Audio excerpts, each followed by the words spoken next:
Organizer, Mr. Downtown Christmas Parade, Ed Hatfield, and from Flagstar Bank Downtown Branch Manager, Katie Osman. Guys, good to see you. It's good to see you. Thanks for wearing the Christmas sweaters today. She got the memo. Everything is good. You've been wearing that sweater for 30 years? Well, I mean, I have several, but yes. So here's just a quick story. Linda Sakurki, the mother of the event, she said to me one time, she's got a vest sweater thing that had ornaments on it and everything. And she said, you need one of those. And I said, it's not going to happen. So I'll wear the red sweater, but I'm not wearing one of those sweaters with all the Christmas ornaments and all. So I thought that was kind of a cute. How many years ago did Linda say that to you? About 30 years ago, I think. Wow. Yeah. 30 years of putting... And then actually, she really got started when we started coming on the Bart Hawley show. So that's when she was kind of in. It took off. Oh gosh. It's actually gets bigger and better every year, and what a great tradition. Ed, he's a volunteer. He volunteers his time to put this on, and thanks for that. No, you're welcome. It's a cool parade. You know, it's committee driven. So I'm the spokesperson, that'll set out in front of the camera and talk. But it is committee driven. There's a lot of people behind the scenes, taking care of business, and I'm really proud to represent them. Yeah, so. And Katie and Flagstar, you guys are a big part of the night as you host the Afterglow, featuring special guests. Special guests, so excited. We have Santa and Mrs. Claus coming Friday night after the parade. As you know, with the parade, Santa and Mrs. Claus are the last float. They finish up the parade, really grand finale. Well, they're going to fly back up Cortland at the end of the parade and come and hang out at Flagstar Bank right downtown and greet some kids, have some cocoa and cookies, and be able to do these photo ops. Santa and Mrs. Claus are just fabulous, getting to hang out with us really before their busy season starts. They're very patient too, because I know they must have a million things on their mind. I'll bet, especially this time of the year. So yes, it's kind of neat with this event.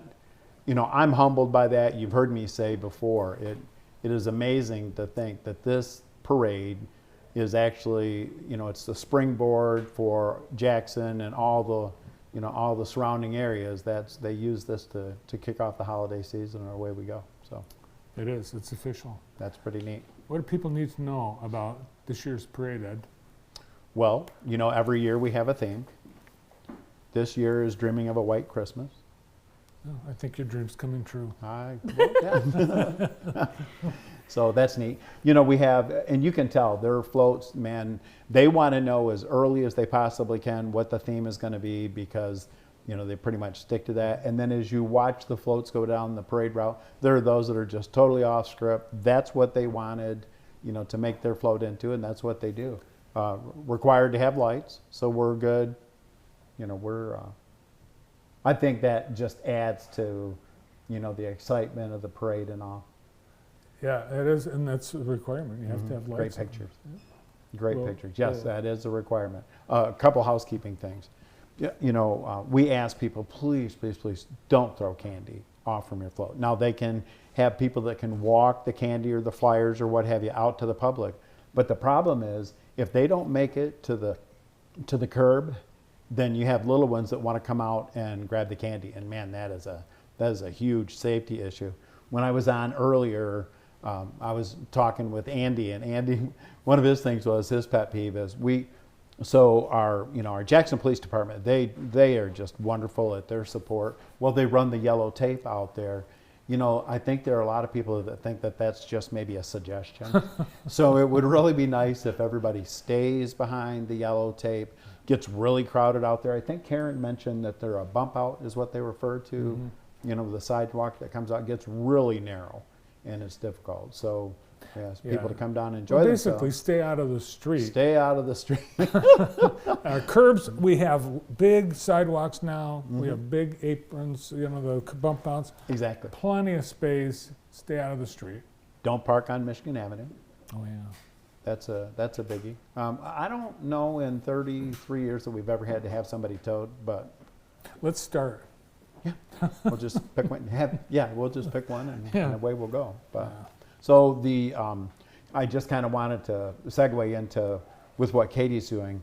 Years ago, we had, we would do the afterglow, and that was really for people that were just in the parade.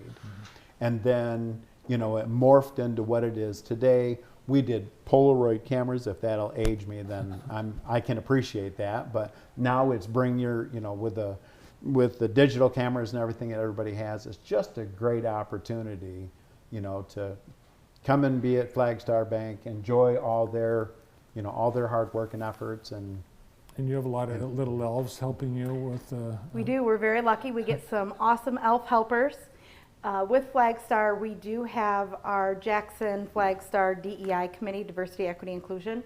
They are a huge supporter of this event, being able to welcome all of the community in. Just very energized about being able to have this opportunity. This is our third year getting to host, and we've learned a lot in the 3 years, as I'm sure Ed has in the 30 years of doing the parade. And we get to just really welcome everyone in. And we have some people that have come in their pajamas to really get that intimate viewing with the big guy himself and take those pictures. We have a beautiful scene set up this year. Just very excited to have the opportunity to have everyone there. So. Yeah, and I would just add, be patient, because it takes Santa a little bit of time to come back up the street. It does. He gets there about 7:30, 8 o'clock. We do have a food truck that we welcome as well into our parking lot. They'll be set up before and after the parade. The staging is kind of happening down in our neighborhood, downtown, on the west end of West Michigan. So we have a food truck that'll be there for before the parade, if anyone wants to stop by, as well as after. So when you exit after your encounter with Santa, you can get some good treats from them. Awesome. You always have a few people you want to thank. I do. First of all, everybody asks me, what is your favorite float? Through years of experience, I don't say that. But I tell you what, my favorite is the bands. This year we have Lumen Christi, Northwest, Jackson High, Napoleon, and Vandercook. Vandercook has been there since the very beginning, and I'm always proud to mention that because they're a major supporter. Well, plus you're a Vandercook boy. Yeah, it just happens to be graduated from Vandercook, so I'm an alumni. Mike sat on the school board. Taking it back as well, I was also a Jayhawk, and I remember being in the downtown Jackson Christmas parade in band. So everything just kind of comes full circle here in Jackson. Yeah, that's kind of neat. So Julie Bailey, she actually runs our Facebook, Downtown Jackson Christmas Parade. Like us on Facebook, follow that. And Julie keeps that active in the summer, throughout the year. Anything that's going on, then you'll see that on our page. She also is the coordinator with the Afterglow. So she has an direct line to Santa and Mrs. Claus. So that's really helpful. Rose Tripp does the registrations. She, as a matter of fact, Rose, I was talking to her 2 days ago, and she said, this is going to be a phenomenal parade as if there never was one because of all the, the applicants that have turned their registration fee in, there is no fee, registration form. So that's kind of exciting.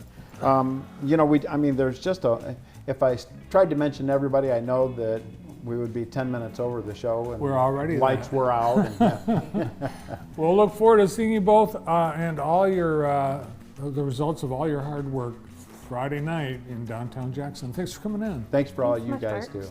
You bet. Ed Hatfield and Katie Osmond with the Downtown Jackson Christmas Parade and Afterglow.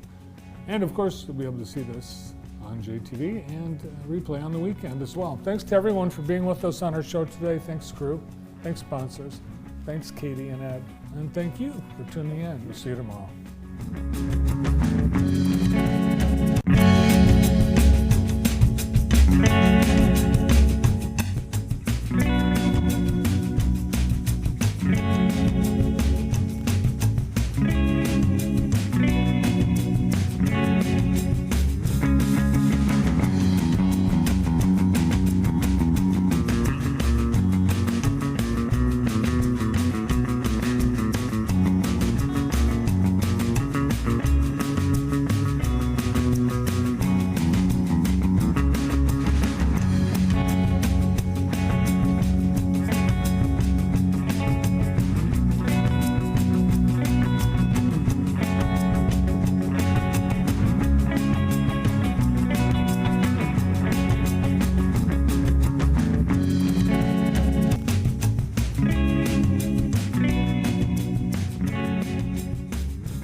Today on Food Circus, we head back to beautiful downtown Albion, Michigan to showcase two of the many amazing businesses in the area.